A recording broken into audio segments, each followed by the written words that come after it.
அஞ்சலி பண்ண மாதிரி நான் ஒரு 3 பேரை கொண்டு அவ தம்பி தான் ருத்ரான்னு ஃபினிஷ் பண்ணா எப்படி இருக்கும்னு யோசிச்சேன். நினைச்சு சாவால. Do live or die. இனிமே நீ தான் ருத்ரா. என்ன எல்லா உண்மையும் தெரிஞ்ச உன்னை என்னால கொல்ல முடியாதுங்கிறது தான் ஒரே வருத்தம். ஆனா அதுக்கு வேற ஆள் இருக்கு.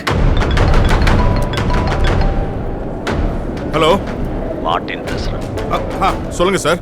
ருத்ரா, ஐ மீன் அர்ஜுனா பிடிச்சிட்டேன். Oh, that's very good sir. எங்க இருக்கீங்க? சொல்றத மட்டும் கேட்டுக்கோங்க. உங்க டீம் வேணும், தனியா வாங்க. Second floor mortuary.